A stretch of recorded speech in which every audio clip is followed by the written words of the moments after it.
Sejam todos bem-vindos à palestra Rudolf Virchow, o Homem e o Estudante, inspirado no artigo Rudolf Virchow, The Man and the Student, por William Osler, de 1891. Meu nome é Miguel Augusto Martins Pereira, sou graduando em Medicina pela Universidade Federal Fluminense, diretor nacional de extensão da Associação Brasileira de Ligas Acadêmicas de Medicina, ABLAM, membro efetivo interno da Comissão de Integração do Médico Jovem, do CFM, revisor dos periódicos BMJ Case Reports e The American Journal of Case Reports, criador da página Histórias Médicas e membro acadêmico da Sociedade Brasileira de História da Medicina.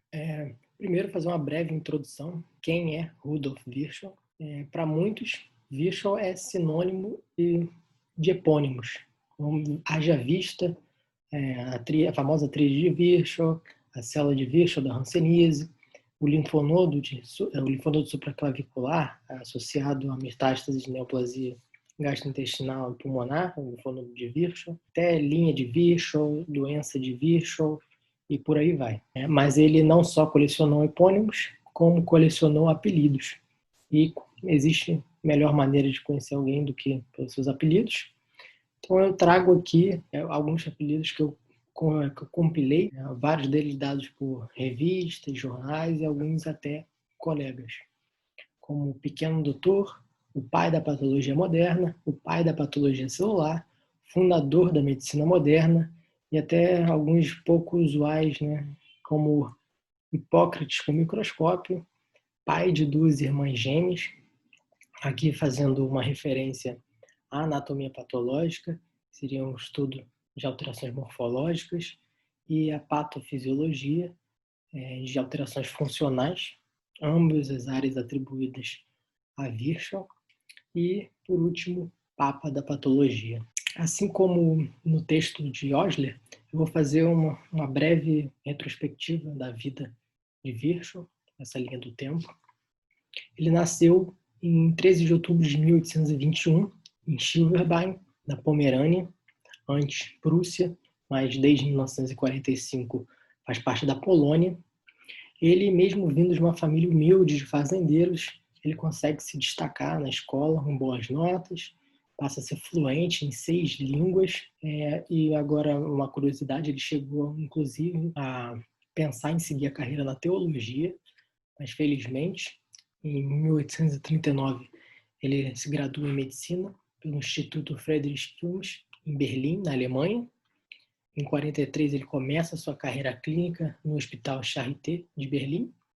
2 anos depois, ele faz uma das suas primeiras publicações, na qual ele descreve a morfologia e apresenta ao público esse termo leucemia pela primeira vez. 2 anos depois, ele cria, junto com um colega, os arquivos para anatomia patológica, fisiologia e medicina clínica, que depois da sua morte passou a se chamar Virchow Archives, em sua homenagem.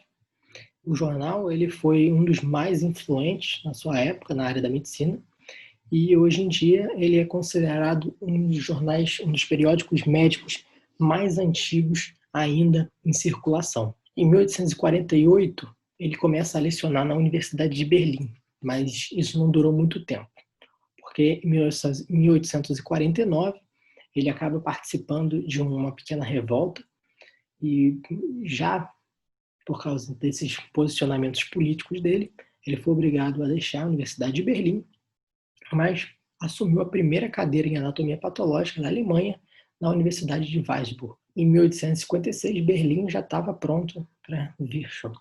Ele foi recebido de volta, agora à frente do Instituto de Patologia do Hospital Charité, em que ele permaneceu por 20 anos. Em 58, ele publica o seu clássico Cellular Pathology, a Bíblia da Patologia Celular, inclusive está aquela famosa frase omnicélula e célula, só de uma célula pode surgir outra célula. Em 1865 acontece o famoso duelo da salsicha, que por ser um episódio bem curioso a gente vai discutir mais à frente. Em 1869 ele funda a Sociedade de Antropologia, Etnologia e Pré-História, já no final da sua vida, para mostrar como ele permaneceu ativo. Com 81 anos, ele fratura a cabeça do fêmur pulando de um bonde elétrico. Essa lesão acabou desgastando muito ele permaneceu muito tempo acamado e acaba falecendo em 5 de setembro de 1902, aos 81 anos, em Berlim. Aqui tem uma foto de um exemplar da primeira edição do Cellular Pathology, o Rudolf Virchow. Vamos tentar dar uma pequena pincelada nas suas contribuições para a medicina, porque foram muitas. Por exemplo, ele nos presenteou com alguns termos como mielina, degeneração amiloide, leucocitose, a leucemia, endocardite, endarterite, o conceito de parênquima, espinha bífida, ruptura de disco vertebral e vários outros termos. Como vocês sabem, como eu disse também, ele foi um grande defensor da teoria celular, fazia inclusive muitas metáforas, referências com a vida política. Rudolf Virchow foi o primeiro a associar corretamente a origem das células do câncer a células normais, mesmo que estando um pouco equivocado com a sua teoria da irritação crônica. Outro trabalho marcante dele foi um relatório a pedido do ministro da Educação da Prússia sobre a epidemia de febre tifoide que estava acontecendo na Alta Silésia, uma região com muitos polacos, uma região muito pobre da Prússia. Foi nesse trabalho em que ele traz a medicina como uma ciência social e ele apresenta pela primeira vez condições socioeconômicas como fatores causadores de doença, como ele apresenta, mas nesse momento a gente tem pela primeira vez alguém apresentando esse caráter multifatorial das doenças, sendo fatores socioeconômicos como um desses interferentes. A gente pode ver aqui ao lado na foto um esboço feito por ele à mão. Ele gostava de estudar não só tecido, mas células individualmente. E aqui a gente vê um dos seus trabalhos. Conta a sua vida política. Ele começa sua carreira como político no Conselho da cidade de Berlim e ele chega até a mais alta organização política, que seria o Reichstag, o equivalente ao parlamento alemão. E é lá que ele encontra um inimigo poderoso, então Kaiser Otto von Bismarck. Virchow, que foi fundador do Partido Liberal, ele se opõe com veemência a um orçamento militar excessivo, na visão dele, apresentado pelo Partido Conservador do Bismarck. E aí reza a lenda de Bismarck ficou tão enfurecido que desafiou Virchow para um duelo. E aí esse momento ficou conhecido como o duelo da salsicha, porque em uma das versões, no caso a mais famosa, Virchow, como o desafiado, ele teria direito de escolher qual seria a arma do duelo. Ele teria escolhido salsichas infectadas com Trichinella spiralis, como se fosse uma crítica à inexistência de um sistema de inspeção sanitária que ele havia brigado muito para que fosse implementado. Bismarck ele teria declinado, teria recusado esse duelo depois da escolha absurda de arma escolhida por Virchow. Alguns dos avanços que ele proporcionou para a época, pela sua batalha, sua persistência na política, foi a criação de um sistema de canalização de água em Berlim. Foi uma das primeiras cidades a ter água canalizada. Ele finalmente conseguiu a criação de um serviço de inspeção sanitária de carnes. Esse manuscrito que eu cito é o Medical Reform, um marco para a vida política dele, porque ele apresenta nesse manifesto aquele seu ideal de que o médico deveria advogar, ele seria um advogado natural dos pobres, a medicina teria um dever social, ético e moral para com os mais pobres, dado que muitas doenças teriam origem socioeconômica. Mas aí vem a pergunta, diante de tudo que vocês viram, seria Virchow um workaholic? Eu iria além disso dizer que não só é um workaholic, como é um modelo a ser seguido pelos workaholics. E como vocês podem ver aqui, ele charfundado em documentos, em uma pilha de livros, ele foi uma pessoa, vamos dizer, polivalente. Ele aceitava qualquer trabalho, qualquer desafio, era pouco para ele.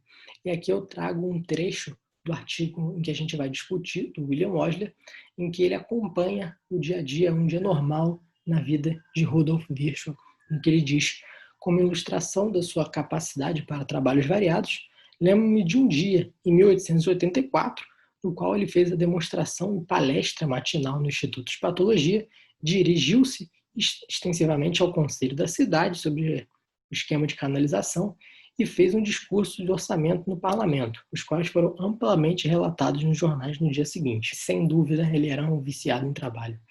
Wesley dizia que ele passava de uma atividade para outra e, nesse intervalo, ele se envolvia em outras atividades para se distrair do que ele estava fazendo. Os 4 grandes são como são conhecidos os 4 médicos fundadores da Faculdade de Medicina da Universidade de Johns Hopkins.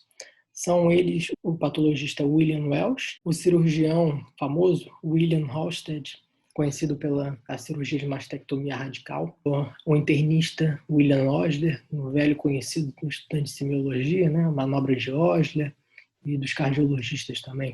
O famoso ginecologista Howard Kelly, que tinha o curioso hábito de colecionar cobras.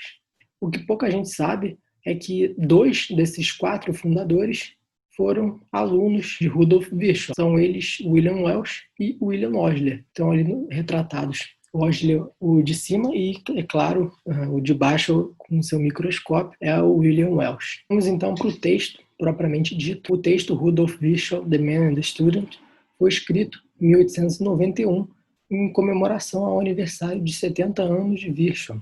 Para ilustrar o texto, por William Osler, medical doctor, médico e professor da faculdade de Johns Hopkins, texto publicado no Boston Medical Circle Journal. Eu recomendo a leitura desse artigo, desse texto, porque ele, além de bem escrito, muito engajante, ele alterna entre homenagem ao Virchow, memórias de momentos em que o Osler passou com seu mentor, e ele faz algumas reflexões no meio do texto sobre medicina e a humanidade em geral.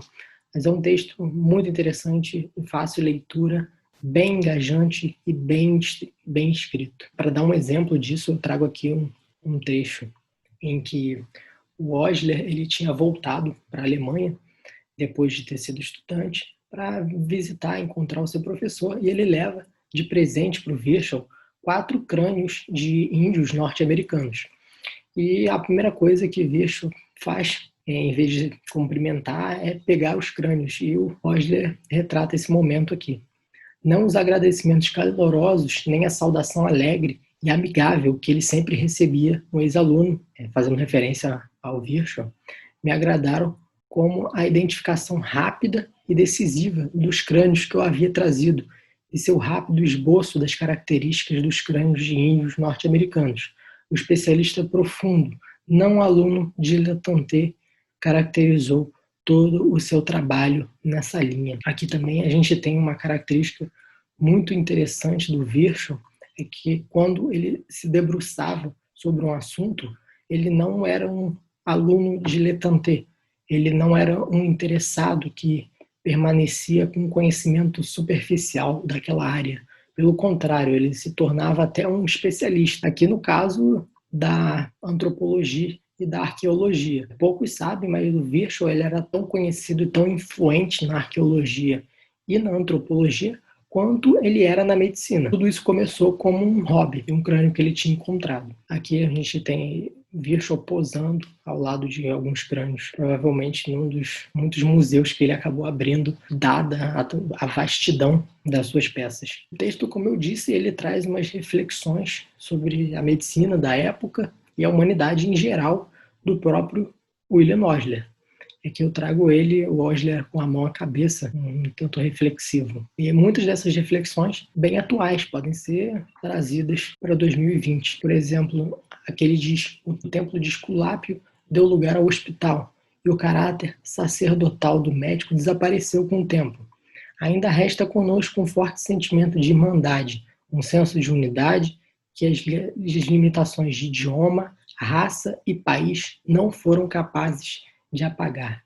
Aqui não só um texto muito bem escrito, mas a gente vê ele trazendo esse senso de união, de irmandade que os médicos têm com seus colegas até hoje, até com seus estudantes, que a gente pode ver. Outra reflexão muito atual é que ele faz uma crítica àqueles médicos que se restringem às suas especialidades, aqueles cirurgiões que só lidam com a cirurgia, restritos à sua especialidade. Ele fala: Na geração atual, com sua forte tendência ao specialism, essa combinação médico e estudioso da natureza parece cada vez mais impossível. Aqui ele faz um apelo àqueles antigos médicos naturalistas, estudiosos dos fenômenos da natureza, da humanidade do homem em si, aqueles médicos multivalentes, polivalentes, que estudavam botânica, medicina, história, arte, e tentar resgatar essa ideia de médicos que tinha no passado. E por último, uma outra crítica que eu também considero bastante atual: o médico ele tem pouco envolvimento com a política, no máximo ele fica restrito a opiniões acerca das pautas voltadas para a saúde, mas tem poucos médicos atuantes na política, poucos médicos políticos no geral. E aqui ele escreve: é geralmente reconhecido que os médicos são, em regra, maus cidadãos, com tão pouco ou nenhum interesse nas políticas cívicas, estaduais ou nacionais. No final do texto, Osler aqui ele apresenta o que na visão dele seria a lição mais importante a ser extraída da vida e obra de Rudolf Virchow.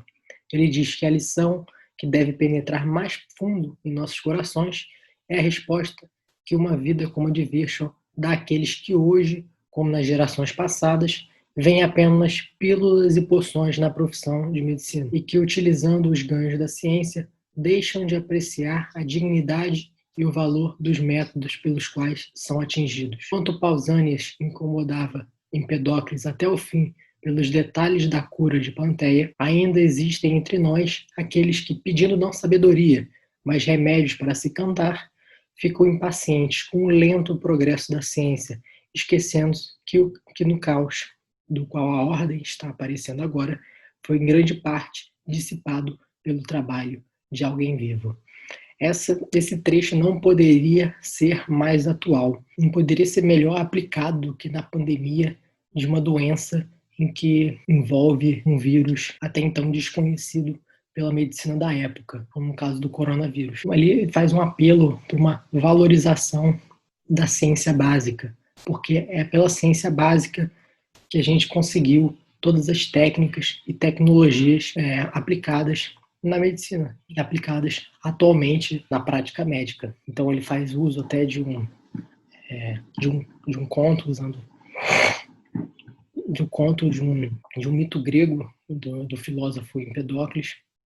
Ele faz essa crítica que até alguns médicos não percebem o quão árduo e longo é esse percurso da pesquisa básica, da experimentação para o produto que é o remédio ou até uma vacina. A população em geral, os profissionais da saúde, só tomam a noção da importância desse processo quando eles estão impacientes, quando é preciso uma rapidez para uma resposta, ou seja, uma vacina, um remédio. Agora, para finalizar, as considerações finais a serem extraídas do texto do William Osler e da vida de Virchow no geral é que, primeiro, ele é um exemplo de dedicação.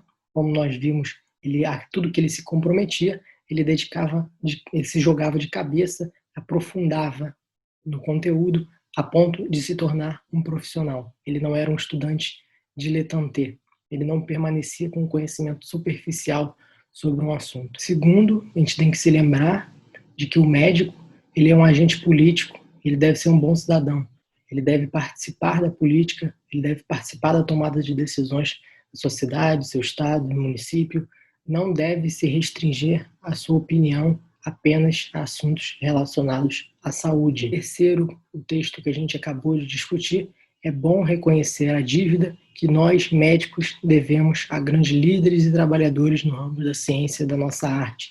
Isso é, temos que valorizar a ciência básica, a experimentação, a pesquisa básica, porque é ali que surge, ali é o embrião do que vai ser usado na prática médica. E, por último, um recado para os professores de patologia, para eles não se frustrarem se os seus alunos acabarem não se tornando patologia. Afinal, quem diria que o pupilo, que o aluno do maior patologista de todos os tempos seria o fundador da medicina interna, seria William Osler.